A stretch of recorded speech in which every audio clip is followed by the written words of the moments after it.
On a évoqué l'histoire de 125 milliards. Ok. tudd ci Tahirou Sarr. tudd ci Farba Ngom. Mouhamadou Ngom di Farba. waaw ba Farba ñu lever son immunité parlementaire mu toog di xaar ñu woo ko. mais mbir mi dafa concerné wul Farba ak Tahirou Sarr kese. waaw parce que xam nga bu ñu waxee 125 milliards. ci biir 125 milliards yooyu le dossier des 94 milliards da ciy dugg parce que dossier 94 milliards yi n'oublions pas que dafa am 46 milliards yoo xam ne déjà Tahirou fayeeku na ko te li tax Tahirou fayeeku ko Amadou Ba il n'est pas étranger à ça Birima Mangara n'est pas étranger à ça. Allahu Akbar. Donc c'est normal que bu ñuy tudd aujourd'hui 125 milliards yi avec en filigrane les 46 milliards dans l'histoire des 94 milliards te ñoom à l'époque kii ma nekkoon ministre des finances kii nekk ministre du budget. Donc su Tahirou fayee ko ci banque mais c'est parce que ñoom ñaar ñoo fa nekkoon ñoom nag lan lañu def ba Tahirou fayee ko xaalis boobu parce que gis naa sax Mamour Diallo dans sa mauvaise foi par la suite quand nos amis de l'Observateur lui ont entendu le micro mu doon weddi quoi je crois c'était je crois une interview en 2019 en disant que oui Tahirou n'a perçu que 3 milliards ce qui est absolument faux. Tahirou a déjà perçu benn 46 milliards bi percevoir na ko. te li tax mu percevoir ko c'est parce que on lui a fait des lettres de confort lettres de confort yooyu Ousmane Sonko pourtant il l'avait dit xam nga Sonko moo wax jenn ñi dañ gëmuñu ko. mais lettres de confort yooyu mooy lan c'est-à-dire ay lettres yoo xam ne nii ministre des finances et du budget bu ñu la ko defalee soo demee auprès d'une banque daf lay servir de garantie pour que ñoom ñu war la mën a jox xaalis. léegi après nag banque bi c'est l'État du Sénégal ñoom ñoo koy fay. donc ça signifie que loolu c'est crédible donc. bu fekkente ne Tahirou état bi daf ko amel ñu ne 94 milliards la mu nekk ñaari pàcc 49 ak 46 milliards. on lui a fait des lettres de confort or les lettres de confort étaient interdites te gis nga ba jamono yooyu gis nga bañ koy def. Macky n'était même pas au courant c'est par la suite que Macky a su que on a fait des lettres de confort pour Tahirou Sarr pour mu war a mën a percevoir xaalis boobu léegi nag ñi nga xamante ne ñoom ñoo nekk en arrière plan. defar ko lettre de confort yooyu. waaw mais mën nga woo Tahirou Sarr woo Farba Ngom. te doo woo Amadou Ba ak Birima Mangara. logiquement. loolu xel mënu ko bañ. kon du mbiru politique. comme ñun ni ñu ko bëgg a wax. c'est pas une affaire politique. liquidation. C'est l'histoire des 94 milliards qui revient du moins. moom moo dellusiwaat. oui. teg naa 94 milliards yooyu. 46 milliards yi li tax Tahirou percevoir ko mais c'est parce que le ministre des finances et du budget lui ont fait des lettres de confort.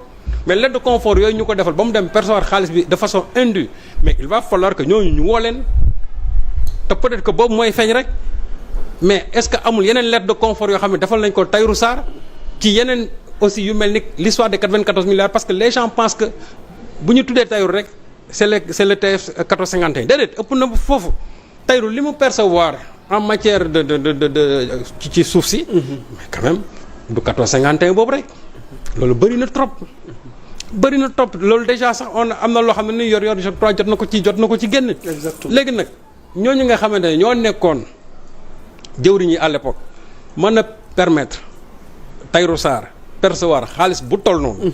waaye mais ñooñu tamit il faut na que ñu woo leen ñu laaj ñoom aussi ci ban texte wala ci ban loi lañ ko teg. ba bind lettre de confort yi pour Tahirou Sarr parce que dañ koy tere. léegi ñoom ñu defal ko lettre de confort ñu dem ci est-ce que Tahirou Sarr ba mu percevoir ndax ñoom am nañ ci commission loolu aussi il faut ñu enquête ci ah oui Tahirou qui perçoit 46 milliards est-ce que ñi nga xamante ne ñoo ko defal lettre de confort yi am nañ ci commission wala amuñ ci commission léegi il faut que maintenant le pôle financier judiciaire ñoom gëstu ci loolu moo tax ñi nga xam ne dañuy tëb di dal. nañu def ndànk affaire bi c'est pas une affaire politique c'est une affaire sérieuse loo xam ne ni la dafi xew. donc bu ñuy wax les 125 milliards là ça ne concerne pas simplement Tahirou ça ne concerne pas simplement Farba Ngom mais ña nga xamante ne dafa am loo xam ne dañ ko ci joué ba nga 125 milliards yooyu ñu koy tudd tey ñoom ban rôle lañ ci am looloo tax les juges du pôle judiciaire financier ñoom wax ne il faut ñu lever l'immunité parlementaire de Amadou Ba et même je crois de Birima Mangara qui est député je crois loolu mënul ñàkk.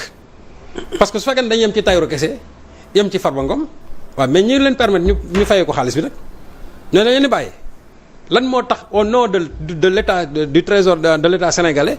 ñoom ñu war a jël 46 milliards jox leen ko ci terrain boo xamante ne nii lu ci bëri waxaguñ ko parce que le problème qui se pose mooy même Maysa Ndiaye bi nga xamante ne moom moo nekkoon ci commission de conciliation bi ba tënk. somme bu toll noonu.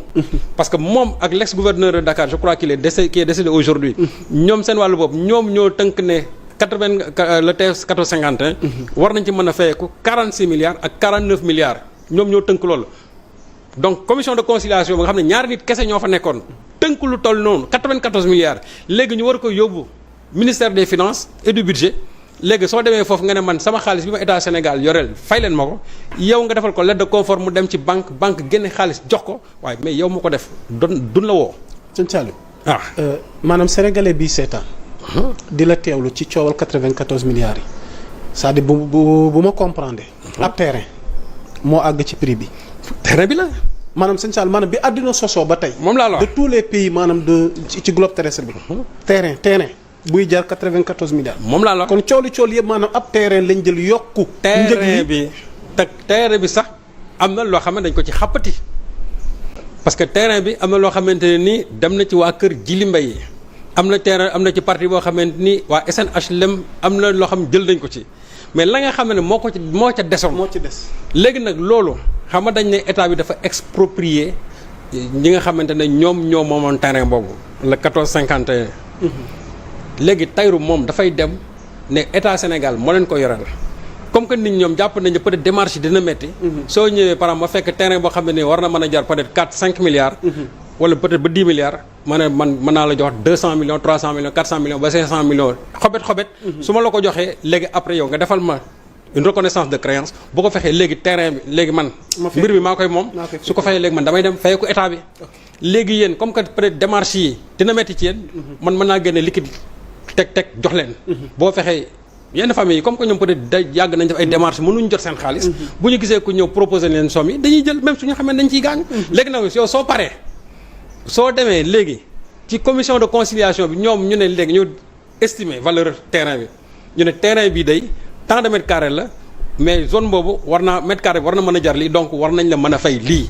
te ci loolu nag ñoom ci la ñuy defee commission de conciliation bi nga xam ne gouverneur de Dakar à l'époque moom moo fa nekkoon ak Maysa Ndiaye bi nekkoon receveur des domaines bu comment dirais-je crois Maysa Ndiaye. ñoom ñoo ci siégé woon biñ ci siégé léegi ñu xool li nga xamante ne moom lañ war a mën a génne ci terrain bi mais ñu génne ko bañ ko génnee léegi lan moo ci bañ ko génnee lu ñu wax ñu ne.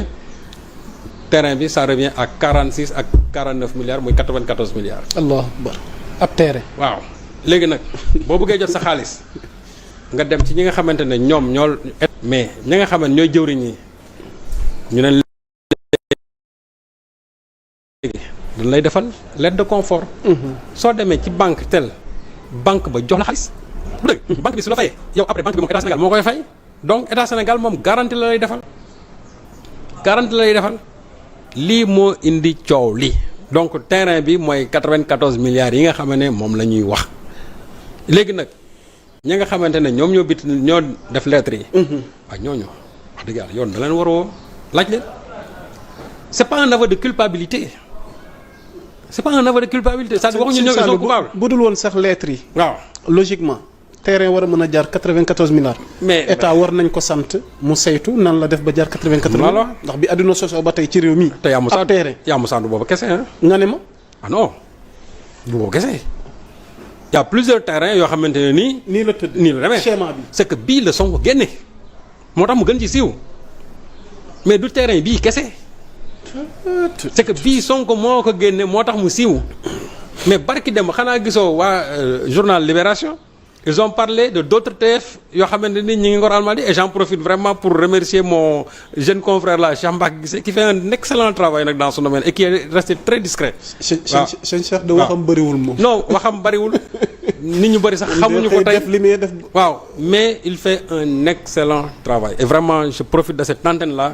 vraiment pour lui rendre un hommage. non sëñ Saliou damay dëggal li nga wax ndax démb rek fii nga toog nii. docteur Babacar Niang bu suma assistance. ndax terrain ba tey ba état ngi ciy def pexe ngir mu jotaat ko noonu lañ ci tegee woon loxo fii ci Ngor Almadies bi. mais c'est comme ça ça se passe comme ça li nga expliqué. mais ça se passe comme ça. ba kañ nag. donc moo tax ma ne la. bu ñuy wax 94 milliards rek boobu moo siiw TF 1451 moo siiw.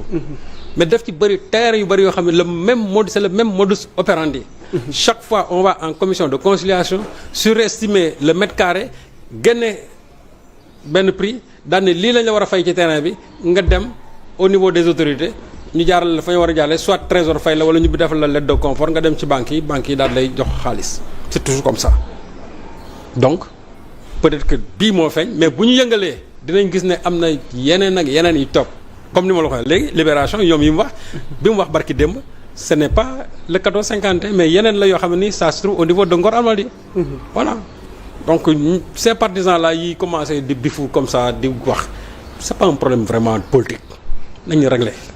mais noo gisee seen sortie bi. non xam nga ñoom pour man c'est de bonne guerre. que ñu ne ñoom seen leader xam nga on est dans une démocratie bu la neexee ñu ne dañuy défendre seen leader mais cela n'empêche pas au rouleau compresseur de la justice de faire son travail. ñi nga xamante ne ñoom la yàlla tey teg dans le pôle judiciaire financier boobu. te ñu war a def liggéey bi. sans regarder la couleur vraiment du parti politique de en tout cas de ñi nga xamante ne ñoom la ñu soupçonné. je crois que ñooñu nañ def seen liggéey ni leen ko yoon ñi nga xamante nag ñoom dañu nekk ci langue politique gi. loolu ñoom seen devoir la seen rôle la ñu taxaw ne loolu du fi amee. mais loolu du fi amee taxul loolu bañ fi am. et c'est normal que ça ñu fippu parce que bu fekkee ne yow jàpp nga ne sa leader ñu ngi koy waaje woo ci njombe mais il faut nga taxaw daal ne loolu du fi am mais gis nañ ñoo taxaw fi ba tey ne du fi am te am na fi. Barthélémy Diaz a toujours dit que je ne l'accepterai pas et finalement il a fini par l'accepter. Donc je crois que ce ne sont pas vraiment du xataraayu yi mooy tax pour bi taxaw ci liggéey bi nga xam moom lay def. ñoom suñu jàppee ne Amadou Ba dans l'histoire de ces 125 milliards là ak d'autres petites sommes qui n'ont pas encore été rendues publiques. war nañ ko woo pour mu leeral. war nañ woo Birima pour mu leeral. danañ ko war a woowaat keneen encore.